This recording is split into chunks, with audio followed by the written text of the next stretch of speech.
آپ سب پر سلامتی ہوں، میں یاسر رشید ہوں اور آپ میرا وی لاگ دیکھ رہے ہیں۔ جگہ جی لگانے کی دنیا نہیں ہے، یہ عبرت کی جا ہے، تماشا نہیں ہے۔ ایران کے سرکاری ٹی وی نے یہ تصدیق کر دی ہے کہ ایرانی صدر ابراہیم رئیسی، وزیر خارجہ امیر عبدالحیان اور دیگر افراد جو مجموعی طور پر 9 بنتے ہیں، وہ ہیلی کاپٹر حادثے میں شہید ہو چکے ہیں۔ اور ایرانی حکام کے مطابق یہ حادثہ جو ہے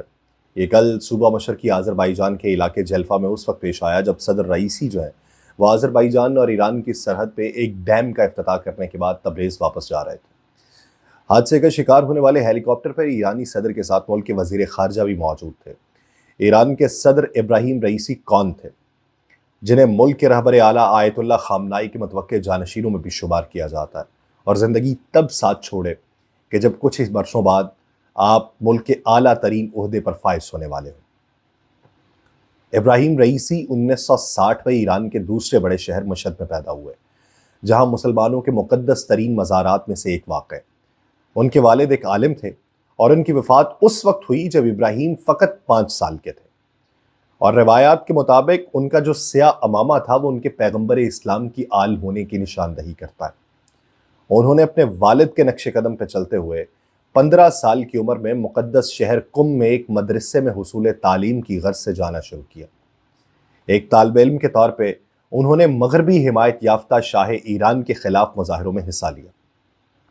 شاہ ایران سن 1979 میں آیت اللہ روح اللہ خمینی کی قیادت میں اسلامی انقلاب کے بعد معزول ہو چکے تھے،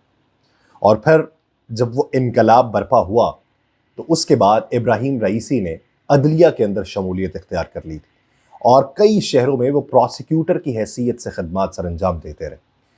پھر اسی دوران وہ آیت اللہ خامنائی کی زیر تربیت بھی رہے،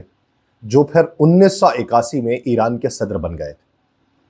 ابراہیم رئیسی جب تہران میں ڈیپٹی پروسیکیوٹر بنے تھے تو اس وقت ان کی عمر صرف اور صرف 25 سال تھی جب وہ ڈیپٹی پروسیکیوٹر بنے، اور اس عہدے پر رہتے ہوئے انہوں نے 4 ججز میں سے ایک کی حیثیت سے خدمات سر انجام دیں، جو پھر بعد میں 1988 میں قائم ان خفیہ ٹریبیونلز کا حصہ تھے جو کہ ڈیتھ کمیٹی کے نام سے مشہور ہوئے۔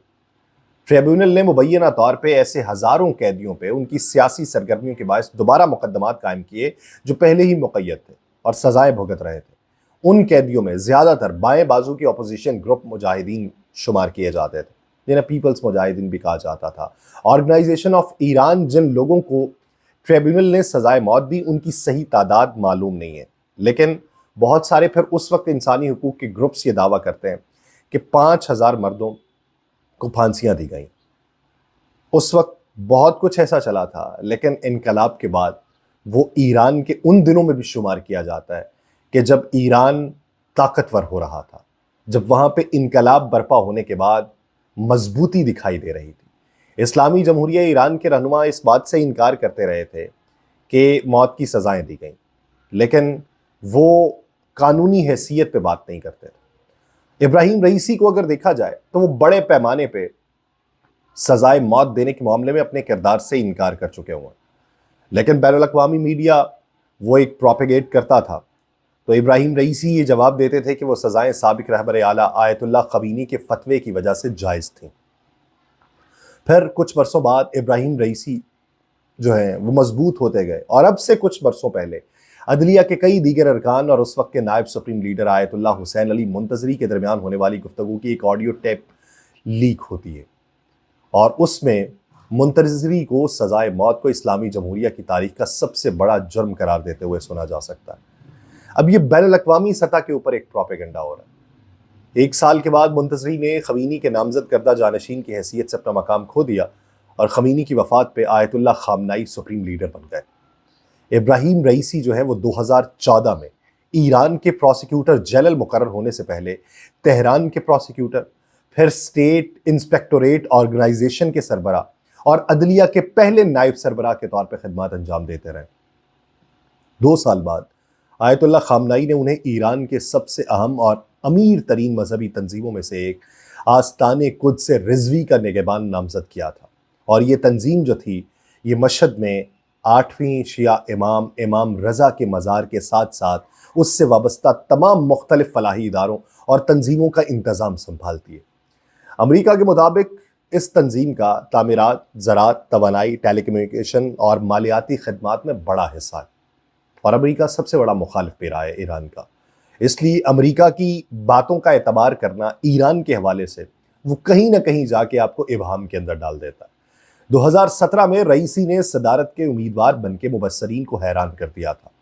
2017 کے انتخابات میں حسن روحانی، جو ابراہیم کے ایک ساتھی عالم تھے، انہوں نے انتخابات کے پہلے مرحلے میں 57% ووٹ حاصل کر کے بھاری اکثریت سے دوسری مرتبہ کامیابی حاصل کر لی تھی، اور ابراہیم رئیسی نے خود کو ایک کرپشن مخالف جنگجو کے طور پر پیش کیا تھا۔ لیکن پھر صدر نے ان پہ الزام عائد کیا کہ انہوں نے عدلیہ کے نائب سربراہ کی حیثیت سے بدعنوانی سے نمٹنے کے لیے کچھ نہیں کیا۔ 2017 کے الیکشن میں وہ 38% کے ساتھ دوسرے نمبر پر آئے تھے۔ یہ جو نقصان تھا ابراہیم رئیسی کی شبیہ کو داغدار نہیں کر سکا، انہیں کوئی نقصان نہیں پہنچا سکا۔ 2019 میں آیت اللہ خامنائی نے انہیں عدلیہ کے سربراہ کے طاقتور عہدے کے اوپر نامزد کر دیا، اور پھر اگلے ہی ہفتے وہ ماہرین کی اسمبلی کے ڈیپٹی چیئرمین کے طور پر بھی منتخب ہوئے، جو کہ 88 رکنی علماء کا ادارہ، جو اگلے سپریم لیڈر کے انتخاب کے لیے ذمہ دار ہے، اور بحیثیت عدلیہ کے، جو عدلیہ کے سربراہ کے طور پہ ابراہیم رئیسی نے اصلاحات نافذ کی،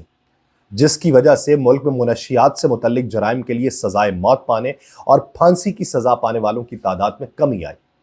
لیکن ایران اب بھی چین کے علاوہ کسی بھی دوسرے ملک کے مقابلے میں زیادہ لوگوں کو سزائے موت دینے والا ملک،